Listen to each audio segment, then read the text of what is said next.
life is a journey. I didn't know you 2 weeks ago, and now I know you. And it was almost hard. It was hard to get to you, but we're finally here. Yeah, I was away for 3 weeks. How was that? It was brilliant. I was in the Med in Sicily, Malta, and Cyprus. It was beautiful. That's the place I want to go to. Which one? They say Italy's very nice. Greece. I just want to see the history there. There's a lot. There's a lot of history there. Huge amount. Yeah. Even in Turkey, there's incredible history there. Which country is your country? Lebanon. Lebanon. Yeah, yeah. Lebanon. Okay. I'm ready when you're ready. Yep, I'm ready. Let's rock and roll. Appreciate you coming down, joining me today. You've been incredible, and I can't wait to sit down and learn philosophy and about life and education. How important is education? It's vital. It's important. It's not the only thing that's important. You and I were having a chat in the car on the way here, and I said things like your morals, your values, your ethics, they're terribly important. Attitude and determination, perseverance. But education is like a little key that can open doors. And if you've got the discipline that education, particularly some degrees like engineering, gives you the ability to think through critical paths and the best way of solving problems. And philosophy teaches you to think and about the great philosophers like Plato that you're reading. So education is great, but it's not the only thing that will make one happy and successful in life. What does it miss? Does it have two components? Is there something that... It's more than two.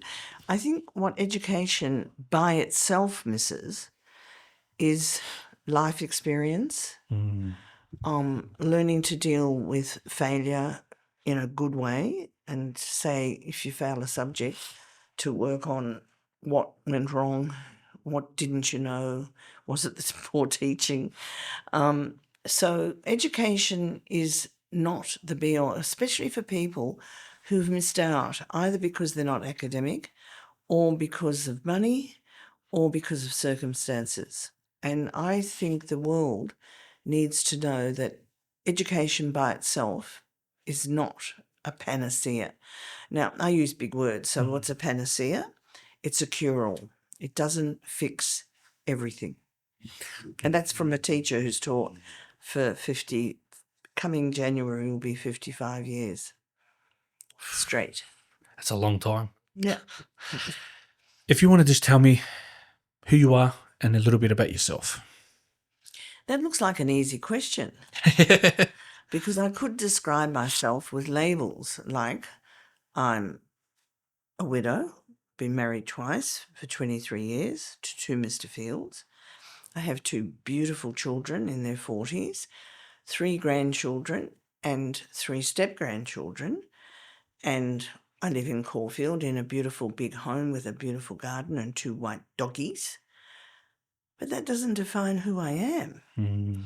Those are labels. Those are things that people could like teacher, mother, grandmother. But I think who I am is a person who's learning to be light, love life, love myself, and accept that I'm in the autumn of my years and that one day I'm going to be dead. And that when I am, what legacy do I want to leave behind? So when you're young, you're thinking about your ambition and perhaps getting money and a wife and kids. But when you've had that all and it's been beautiful or sad or, with loss and everything, I think you start thinking about your legacy. And I think the legacy, it can be your artworks or your books you've written or your philosophy or the love you've given your children and grandchildren and friends. And more immaterial things start to be more important than materialism, especially health. Oh, I think we don't value health as we should. I think we're kind of forgetting it as life is progressing at a fast rate. People don't really value health until they're in a hospital. They realise that they're sick. And that's one of the secrets is I'm into prevention. So I go to water aerobics 3 to 4 times a week. I walk my doggies. I just told you before, I'm losing weight and getting fitter because even though I'm a certain age, it's just a number. What I feel inside is about 45 and sometimes 16. In fact, more often 16 than 45. Yeah. It's so important to lock it into your mindset, to believe yourself. Because I was having this chat with Ray yesterday, and I was like, talking about these charming guys and about these leadership and stuff like that. And I'm like, I'm not on that level. He goes, don't think like that. Think positive. You got to think that you're better than them. Because the moment you implement a negative thought in your mind, you set yourself back. I agree. It's easier said than done, though, because of things like, well, okay, I'll just have to talk about what's my experience. You look in the mirror, and even though I think I look younger than my age, I'm a certain age, and then there's the media images of what I ought to look like and what I might take, or Botox, or creams or stuff. I could spend a fortune on, and now and again I sucker, I buy something, but that's somebody else telling me what I should look like, what I should take, what I should feel like. And as I get older, I care less and less about what other people think of me. I'll just take my purple obsession, right? So I've got purple hair, purple jewellery, purple scarf, purple leggings, etc. Purple everything. So I like it. Makes me feel good, and it's made me feel good for about 30 to 40 years. So quite a few of my relatives say, hey, Jude, why don't you just go white or just, stop wearing purple? And I'll say, thank you, but no thank you. I like it. It makes me feel good, and I think it's memorable. So I'll do it to please me more and more. And if other people don't like it, I'm not allowed to swear online, they can go away. And then that's what I think a big problem is occurring nowadays. People don't want to accept themselves or who they are. I was having this chat with my little sisters a couple of days ago. They're like, oh, yeah, look what they're doing. But I'm like, do you really believe a lot of this stuff that you see online? Oh, they're waking up at 6 a.m. and they've got this routine check and everything's scheduled in perfect. It's creating a false world. I agree with that. I want to tell you a story because I like stories. As you know, I teach public speaking and confidence skills. And I once had a beautiful lady. I thought she was beautiful. She was half Caucasian and half Chinese. So she didn't like people looking at her when she was up to speak. And I said, why not? And there was this deadly silence.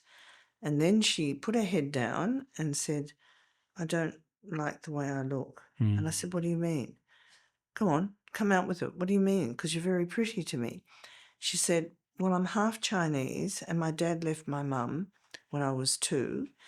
And when I look in the mirror and I think people are judging me, I don't like my Chinese looks. So I said, that's really interesting. I've got news for you. You're half Chinese, lady. And you, whether you saw your dad or loved your dad or not, or your mum hated your dad, that's in your DNA. That's who you are. So why don't you just go away for one session and come back and go and love your Chinese features because they're beautiful to me. A lot of half people are very attractive with perhaps, a black and a white person with a lovely brown, or your eyes are slightly slanted. And if you can't love your Chinese half, you ain't going to get up on the stage. So go away, and between now and next session next week, maybe contact your dad. Where is he? He was in Canberra.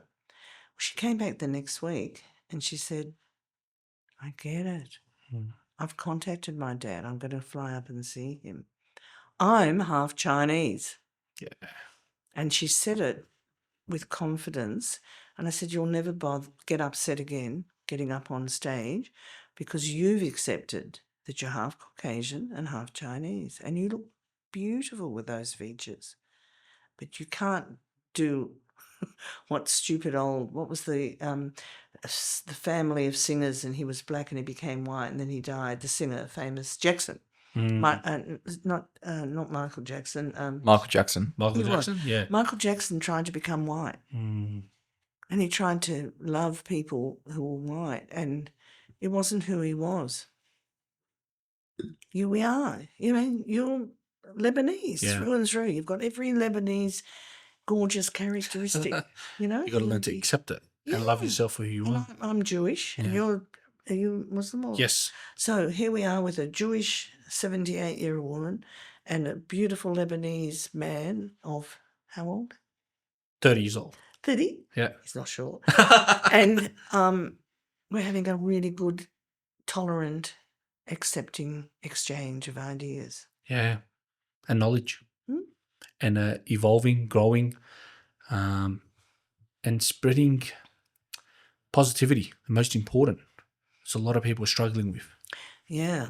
So I know you've taken that journey on of positivity. Oh, yeah. And do you want me to share why I'm so positive? Yes, please. First of all, I think we have a choice to be good or not, a choice to be happy or not, and a choice to be positive or not. So this morning, just before you picked me up, I got some pretty upsetting news about money that didn't go to somebody and it's not come back into my account. And I got a bit upset, but only for about half a minute. Then I rang them back and said, sorry, I sounded so upset. I didn't get upset with them. I just said I'm upset that it's happened. I'll deal with it. It'll either come back or something will happen. Because when, I'm not going to swear, but when bad things happen, well, they're bad at the time, like my husband's deaths, but you grow, you learn. And when my first husband died, when I was only 48, I had 2 children. Rest his soul. I had 2 children to bring up. It didn't occur to me to give up on life. I had them to finish their education. One was going into year 12, one into year 8. And I needed to give them still good parenting and it wasn't all easy being a single parent for 8 years. But I was once accused by a teacher, another teacher in the corridor at school, said you're, quote, gooily optimistic.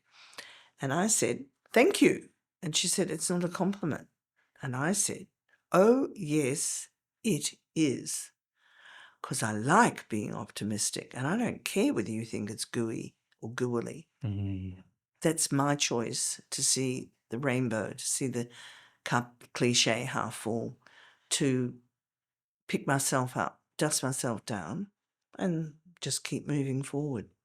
I've got a quote because I love quotes. Nelson Mandela, it's a bit well known, said, if you can't run, walk. If you can't walk, crawl. But whatever you do, keep moving forward. That was Nelson Mandela. It's worth learning quotes because quotes are clever, short, memorable, and usually with good wisdom. Without a doubt, yeah. Churchill, Mandela, Gandhi. Friedrich Nietzsche has some as well. Yeah, lots of people. There's even one from Niccolo Machiavelli who talks about the lion and the wolf. Go on, what's that one? I don't know exactly, but he talks about you can't just be a wolf. So you can't just be a fox and you can't just be a lion because a lion is strong, but his strength blinds him and then he'll fall into traps where you need the fox to see the traps, the cunning. So you need both. And it's very interesting. Even this Friedrich Nietzsche, he talks about beware that you don't become the monster while fighting monsters. And if you stare into the abyss also gazes into you. That's another very powerful one. Like, I love it. Yeah, when you think about it properly, it's got many meanings. Can we open that up, Vincent? The Friedrich Nietzsche one about the abyss. Very, very interesting that quote. I've got it actually at home near my bed. What quote was it? Just right, abyss.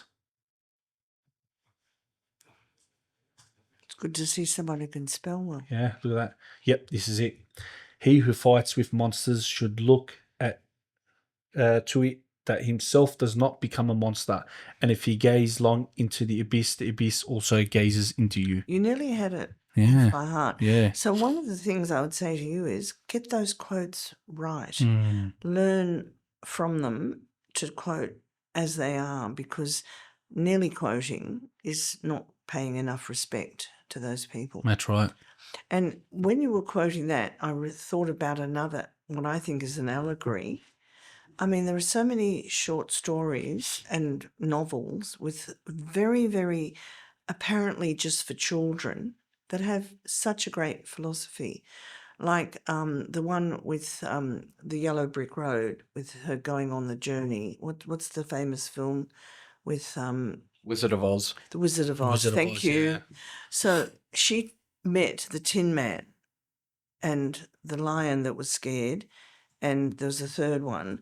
So the Tin Man was all stiff, and I think there's one about she had to find him a heart, and then the other one she had to oil his parts, and the lion was afraid. So even in a children's story, even in Alice in Wonderland, Mm, you just think about all of the characters.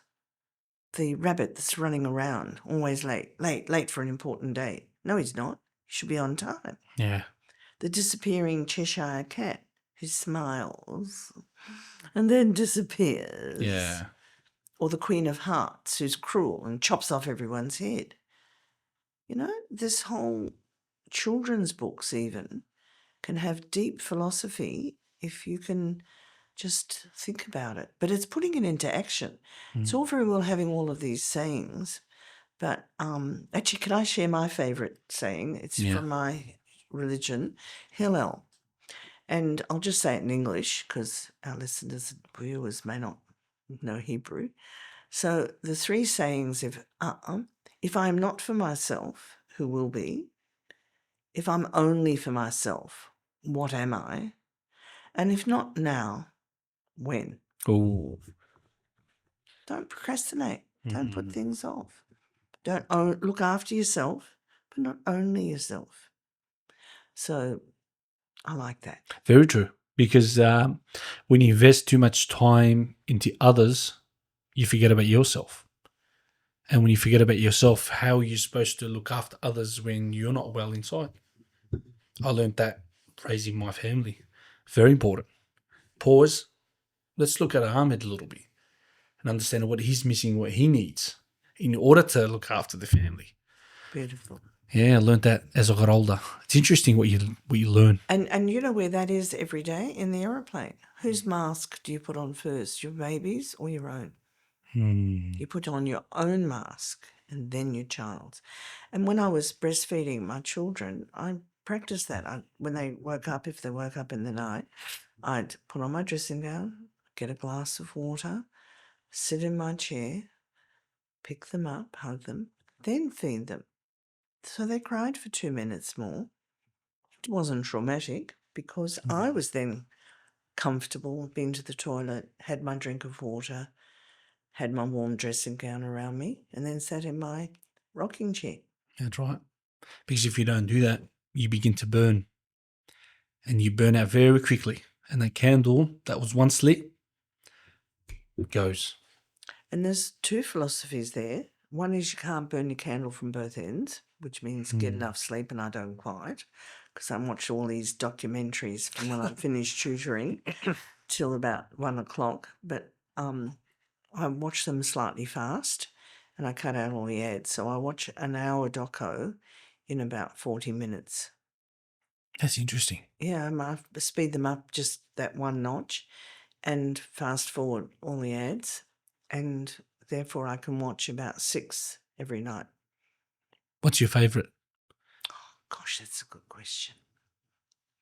There's several favourites. I like all of the train travel ones with Michael Portillo because he's got a good balance between travel, interviewing people.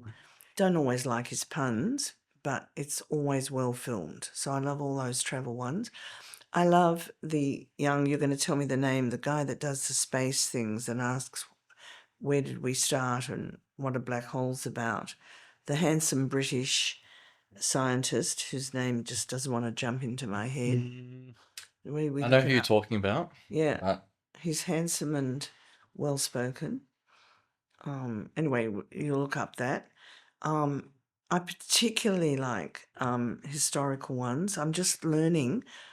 Right now, I'm watching the series on the American Revolution. Ooh. And I didn't realize just how divided America was, because at one point the French had a part, the Mexicans had a part, the British obviously had the main part, and the whole move for the American people not to comply with a very small tax, which was the stamp tax. And they said they weren't going to pay it without representation. And that's where I'm up to in the docker.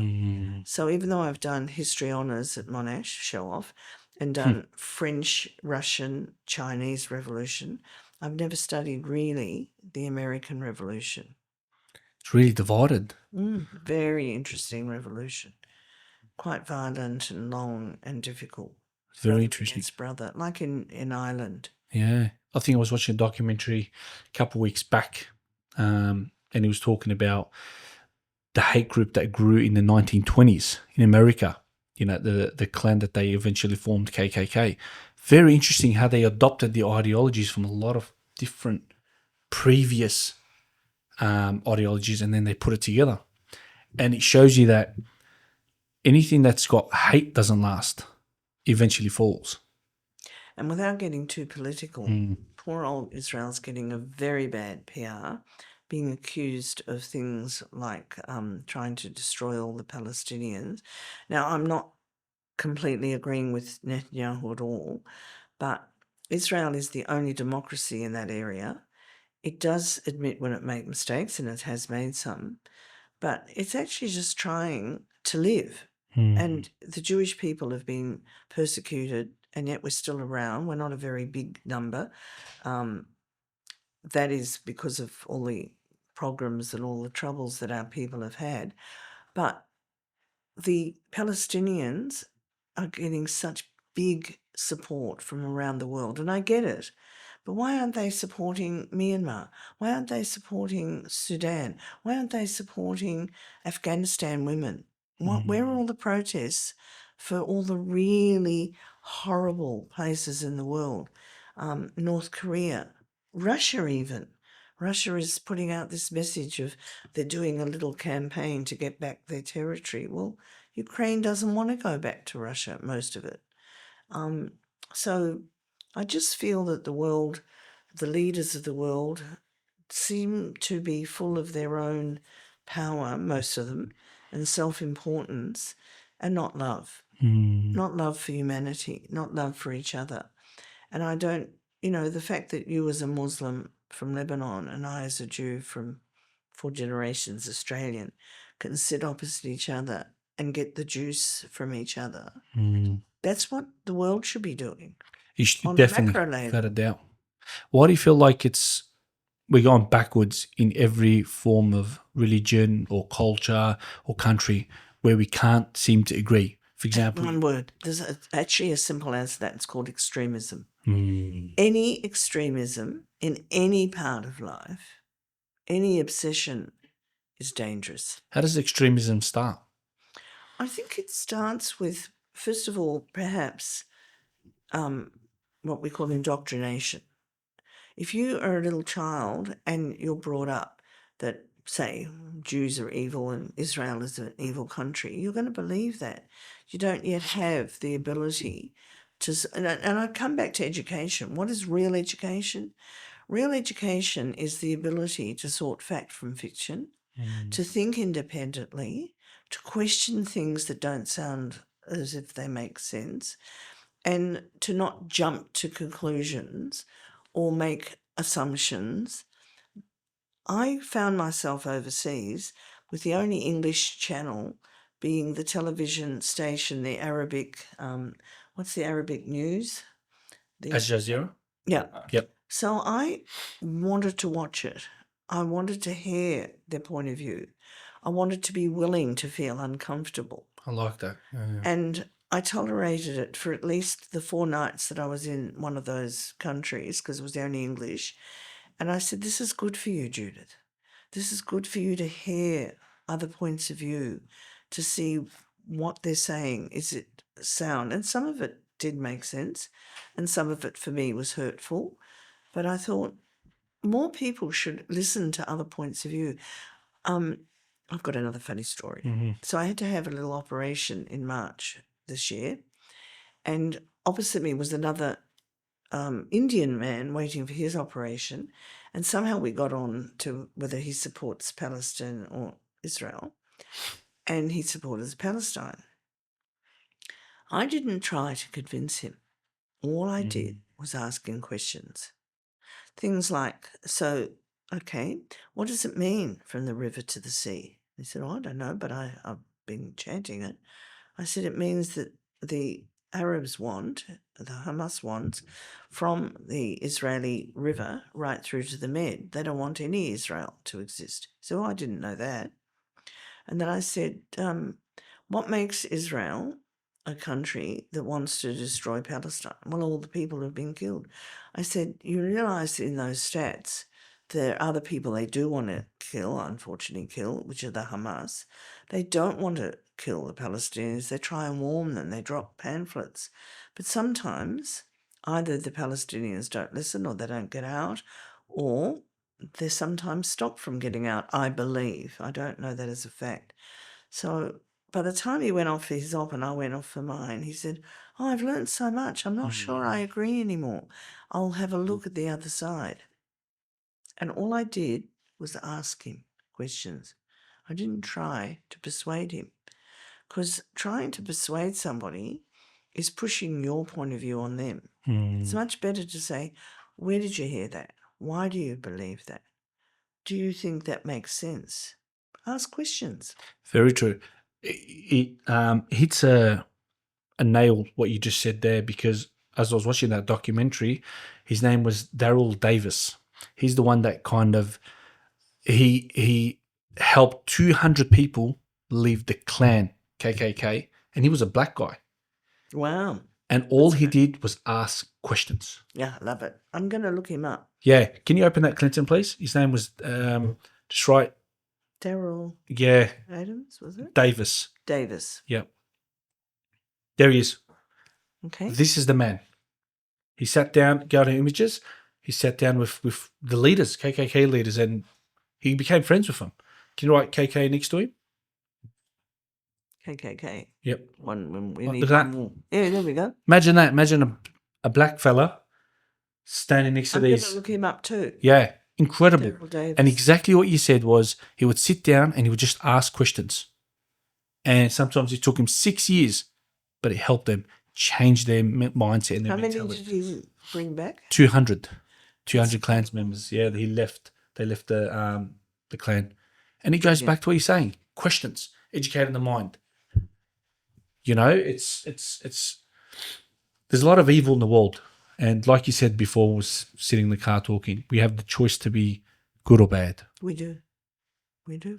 What I was looking into last time, correct me if I'm wrong, the mind actually leans towards negativity. From a couple of psychologists that I spoke to. Oh. Yeah, that's why Well, I we're think so we obsessed. can tell that to go away, can't we? Yeah, because that's why we're so obsessed with negative, violence, hatred. If you realize these days, people are not admired by knowledge. But if you put a story about some shooting that's happened, everyone watches that. Look at the news. The news is full of shootings and murder and gangs and violence. Not much good news. But I think you can watch it without it necessarily making you too pessimistic. My daughter chooses not to watch the news, or not traditional news, but I watch SBS, except for the sport part. With that. Because I'm not that, I mean, I like tennis and some sports, but I don't like watching in the soccer matches where they all go berserk. But I would like, if it's all right with you, I want to redirect us towards things like public Yes. speaking Yes. and English skills. Definitely. Because those are my hobby horses. Yes. Those are my career. Take us down the rabbit hole. And I also wanted to touch base on NLP. Yes, neuro-linguistic Please. Yes. programming. Yeah. So where do you want to start? You're the interviewer. Lead us. Take us down the rabbit hole. I'll start with English. Yes.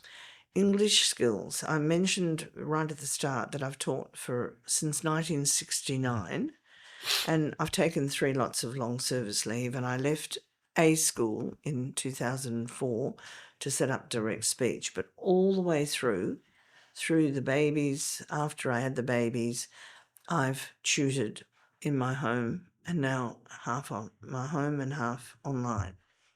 And what's happening to education is really bothering me. Because things like handwriting, spelling, punctuation, grammar seem to be going out the window.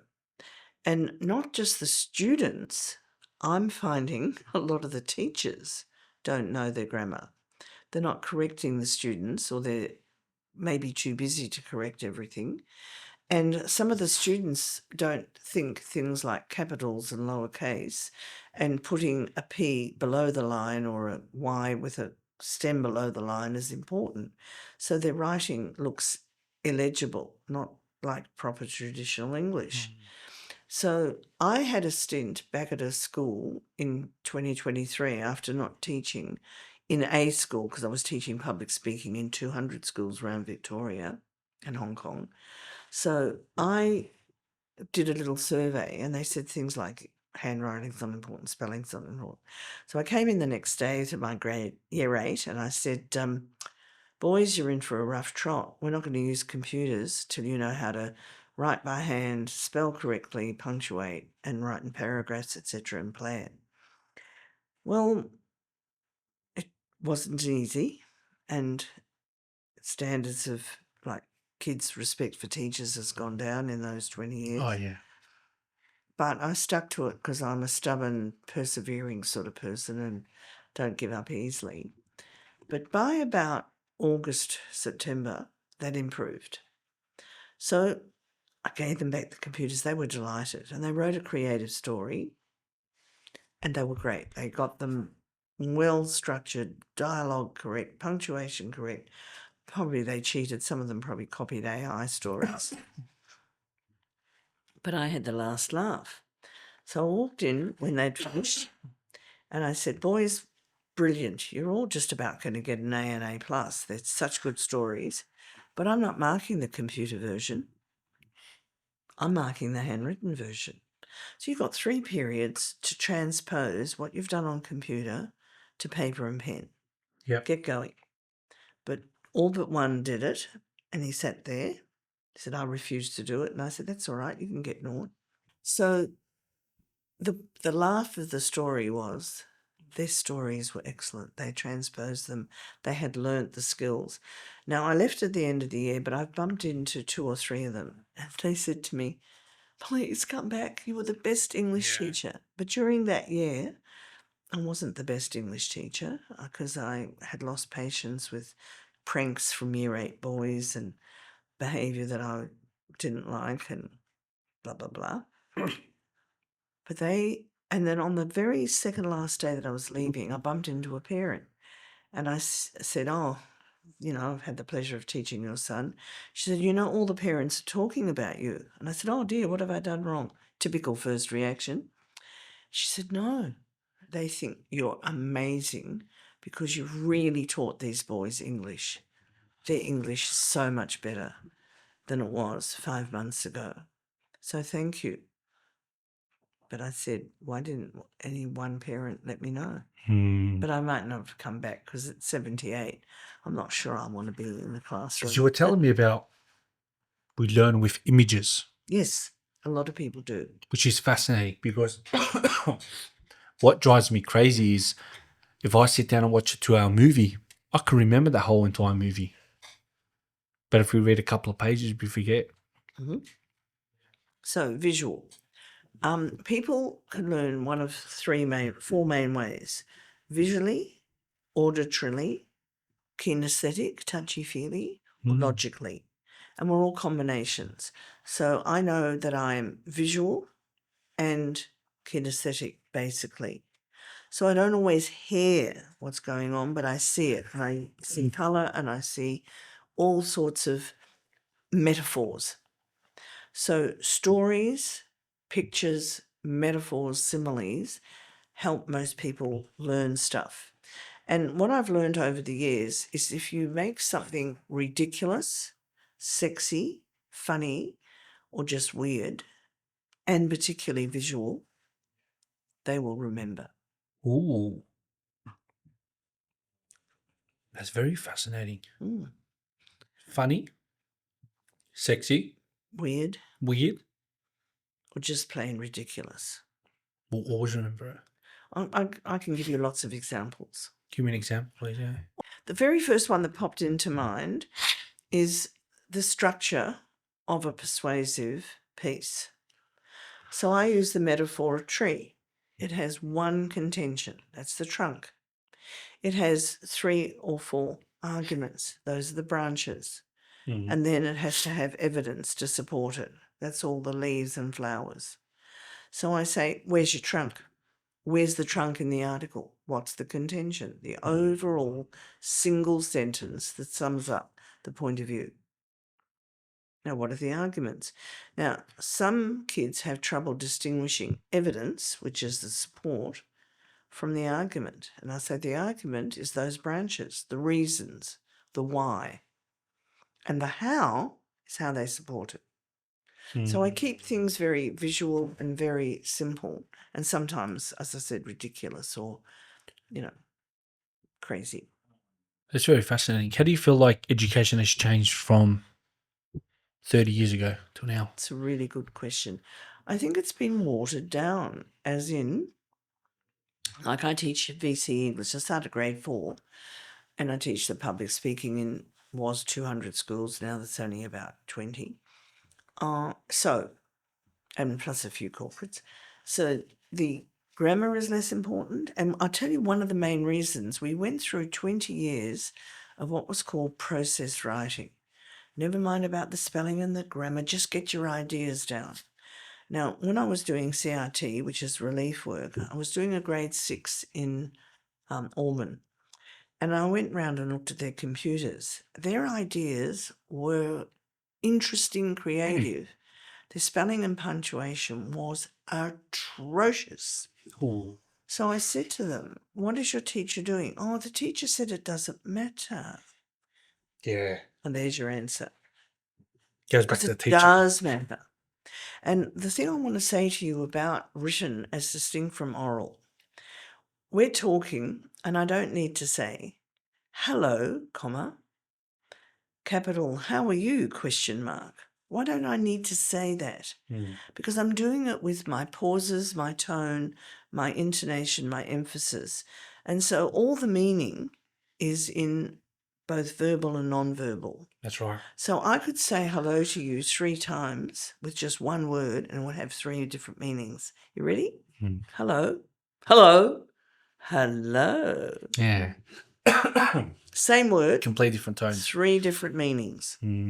So when teachers ignore punctuation, grammar, and spelling, you only have 2 things to communicate in writing: words and punctuation. That's it. Yeah. All the words put together with subject, verb, object, or however, and all the commas, full stops, apostrophes, because apostrophes change meaning. IT apostrophe S means it is. ITS means possessive it's. And they don't mean the same thing at all. Wow. So the dog wagged its tail doesn't need an apostrophe because it's the dog's tail. Whereas it's a lovely day needs it because it means it is a lovely day. Kids don't get that, some of them. Such little stuff that's so important. I think it is. It's about the difference between clear communication Now, and poor. it happens with me on the phone as well because you got auto correct. And when I'm typing, I've actually turned it off now because now I want to think about the word. I don't want this device to teach me how it's supposed to be spelled or how it's supposed to be, written out. And it moves on back to the laptops. Now everyone's less writing on what laptop. Mm. And the problem with that is they're not thinking about the mistakes because they know it's going to be auto-corrected. And that's what these year 8 boys said to me. It'll all be corrected for us. Yeah. And they also said, we'll do our year 12 on computers. And I said, you won't, because the examiners understand that computers, even though some kids are allowed them for special reasons, they're not the same. They're not the same as writing by hand, where research has shown that the connection between the brain and the arm and the writing is better for the brain, more creative, more flexible, more interesting. So it's all a question of where is AI taking us? Where is this ban on kids under 16 not being allowed? What's your opinion on that, Judith? I have come to the conclusion that it's not about the kids. What Australia is brave enough to do is take on the big companies. They want them to be more responsible. They want them to stop magnetically affecting the young people in the dark side.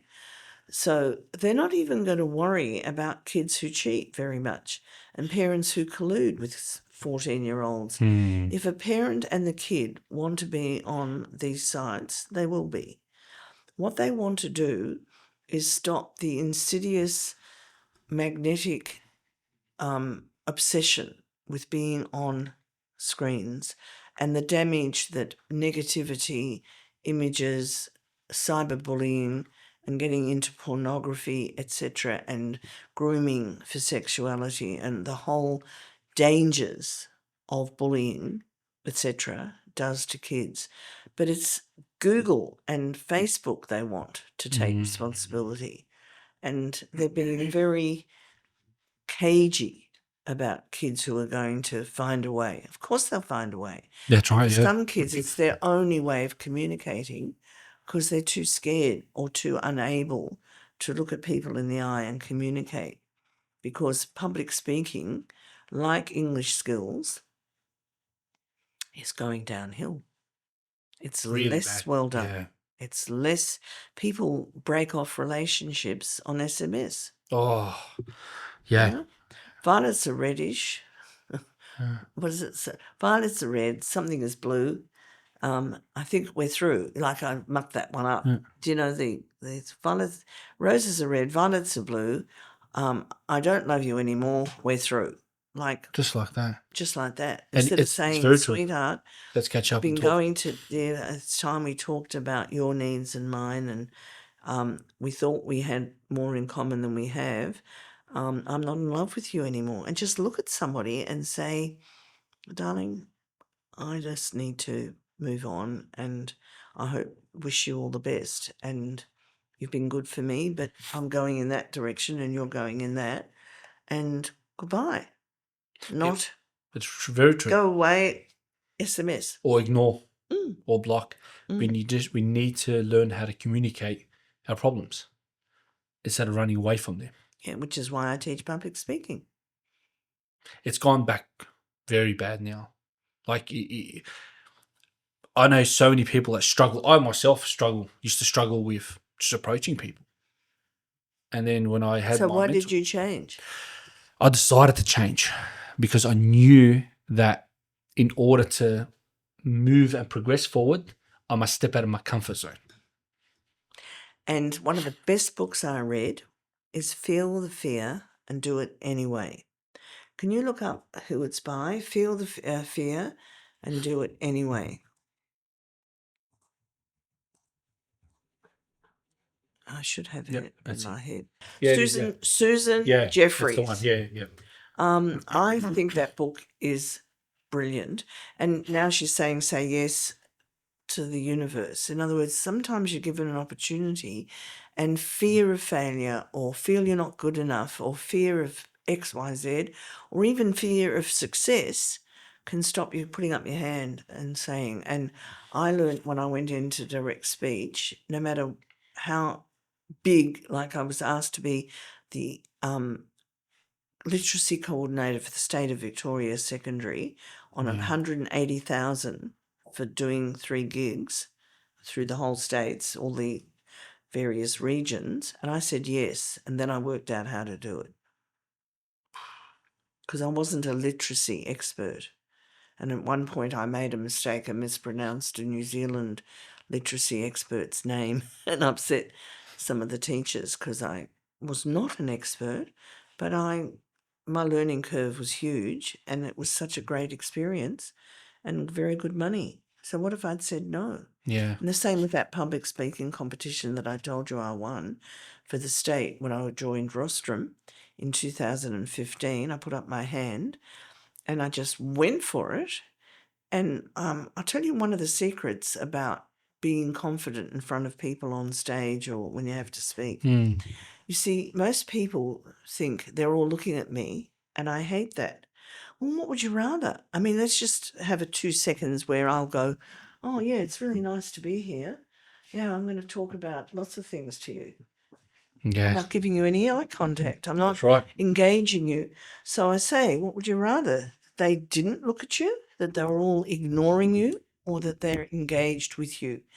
So Very that's true. one thing. And then the other big thing is don't take on the whole crowd.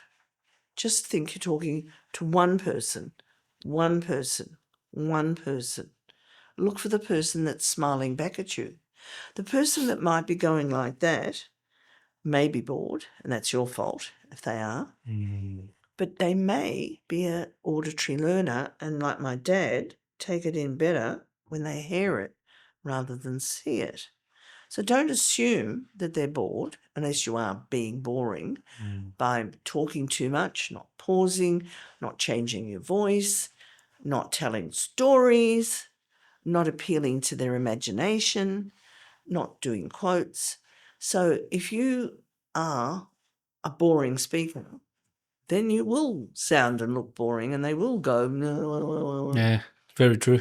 I was watching this guy, Niels Strace, and he was talking about approaching women. He's a dating expert. And he was talking about how important it is just to tell stories.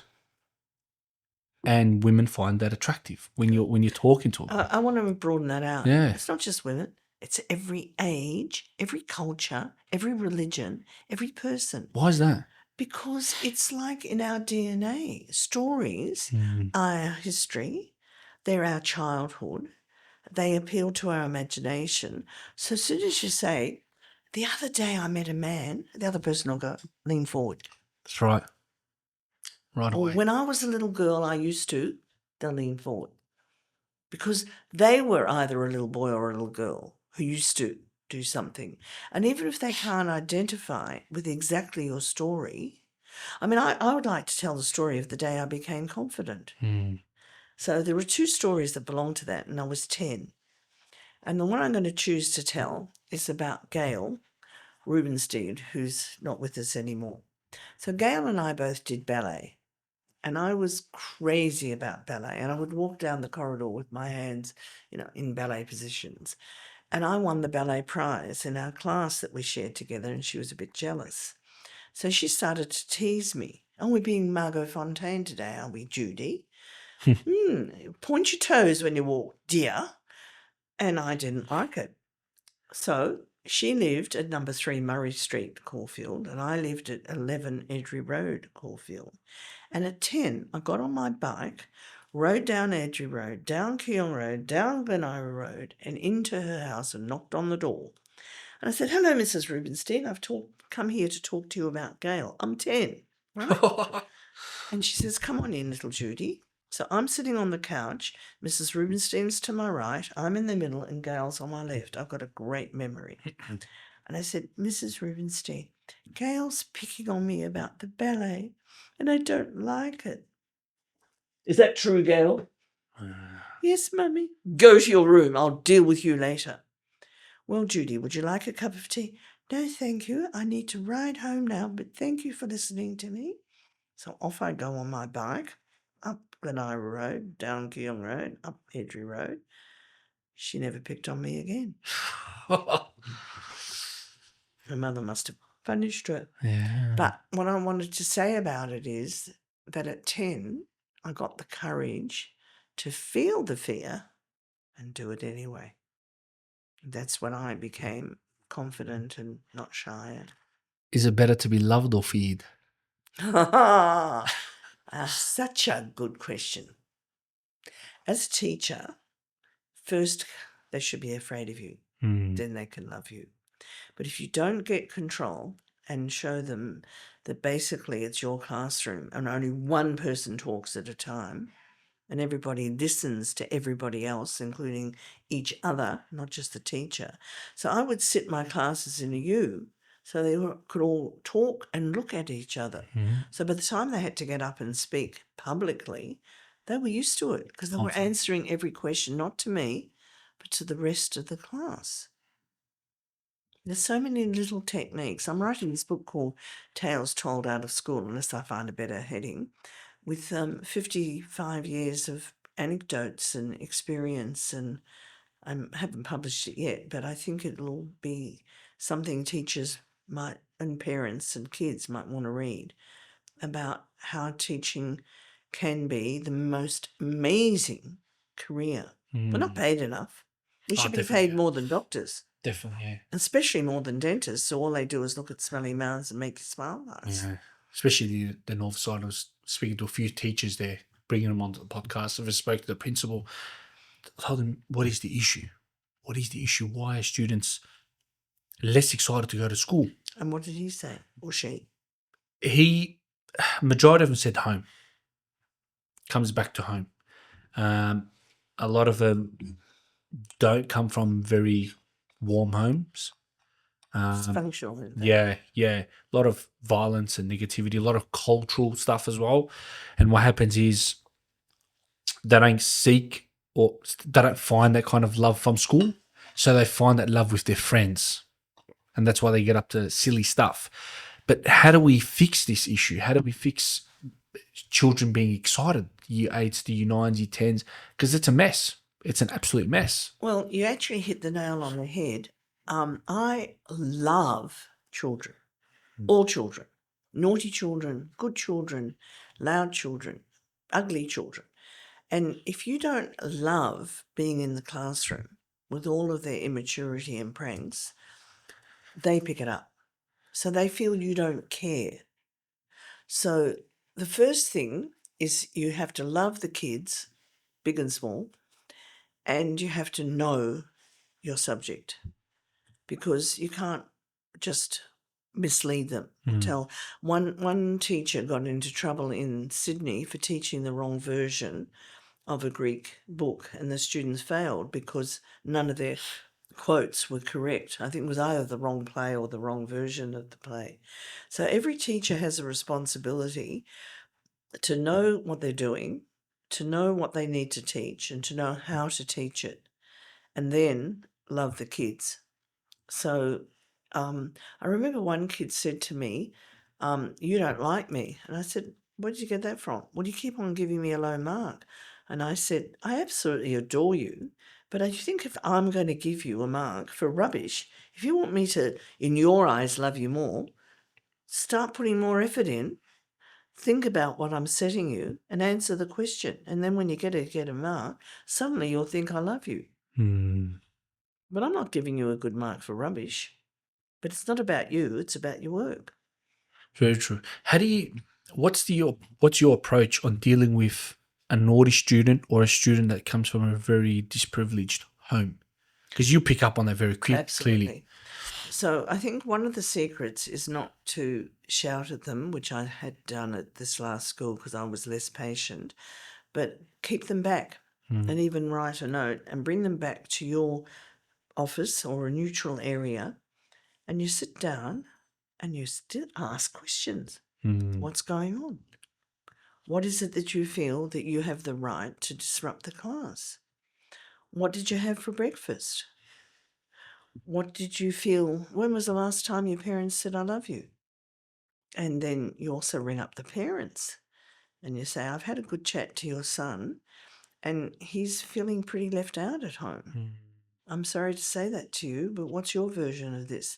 Then out it all comes. I've just had a new baby. I haven't got time for him. He's been hitting adolescence and all the hormones, and When he starts he's to get being cheeky. So I'll say, well, what can we do about it? Let's meet. So it all starts, I think, with what you said about half an hour ago. Ask questions. Don't just yell at a kid or say don't accuse them of being a bad person, because there's no such thing at that stage. I don't believe children are bad. I just think they're unhappy, or they're acting out, or they're being bullied and they want to bully someone else, or they're feeling not loved enough. What's a message from you to the world? Oh, that's such a hard question. Okay, love yourself, and it'll be easier to love others. And if you don't love yourself, find out ways that you can love yourself. It doesn't mean operations, but maybe if you're overweight and you can lose weight, like I've lost 13 kilos by doing nothing but not eating after 7, just drinking water, not eating chocolates and rubbish and biscuits, exercising more, going to water aerobics, walking my doggies, then my message to the rest of the world, especially the leaders, is find the love for this other country, this other religion, this other people, because in Israel there's a film called A Very Narrow Bridge, and Israelis and Arabs or Palestinians who lost family reached out to each other in their grief and found common ground. So if you are full of love for yourself and love for, because human beings are the only animals that kill other than for food. They kill for land, they kill for power, they kill because they don't like the look of your skin. Opinions. They don't like your opinions. So when we learn to love ourselves and love each other, then I think we're all going to be in a better place. And also, don't be greedy. How much is enough? You know, in about 1975, some stupid American banker or someone started talking about that the rich will help the poor with this trickle down. That's rubbish. The poor never get the help from the trickle down. The poor only get a help if they are empowered to be educated, to have a skill, to have love, and to have safety and security. If you've got all those 5 basic, like Harlow's hierarchy of needs, if your basic needs are being met, then you can start to move out and do things for others. But if you're trying to eat and you can't even eat, you're going to rob. That's You're right. going to be a bad person. So poverty could be solved like that if there was more sharing and governments, you know, had a real welfare thing and educated the Indigenous people. The gap. You know, don't worry about the voice from Parliament. Just educate Indigenous kids to love their language, their culture, and to be in 2 worlds, like you are and I am and he is. We're all in 2 or 3 worlds. We're in the world of our own religion and culture, and we're in the world of the rest of humanity, whether they're brown or Muslim or poor or rich. That's right. So let's get rid of the hierarchy and find the common humanity. It's not easy done, but it's easy said. Yeah. Judith, you've been incredible. Thank you so much for joining me today. I should mention my business name. Oh, I yes, haven't even yes, mentioned it. yes. You were too busy talking about other crazy stuff. Can we open her site up? Yeah, it's you know, we said we wouldn't talk about Oh, it. We haven't mentioned it. Oh, we've got to mention it. I have to. And I said to myself, don't go signing off without showing your website. What's the site? It's called directspeech.com.au, and There it's it is. got a purple ostrich. It's not burying its head. At the bottom, Davey. Thing. Yep, that's it. There we go. Directspeech.com.au. There we go. There we go. So that is my website, and if you want to contact me, just go to that and then send me a message. And I will help you, help your children, help your school, help your English, help your public speaking, Everything. help you. I'm going to apply for that, to be honest. I'm going to apply for that. I think have it's almost never had a person I couldn't help, except a 12-year-old boy whose name I got wrong between December when I saw him and February when I saw him again. And he told his mum she doesn't know who I am. And that was one student in probably 30,000. wow. So That's a lot. I don't try to think about him. So He didn't want to learn public speaking anyway. there you go. For anyone that wants to become an expert, become really good at what they do, talk in front of an audience, be the expert. And remember, I'm going to finish with my 3 sayings. Yes. So whenever you speak, say what you mean what you say, and never, ever be mean when you say it. Ooh. Amazing. Thank you so much for that, Judith. Amazing. Incredible.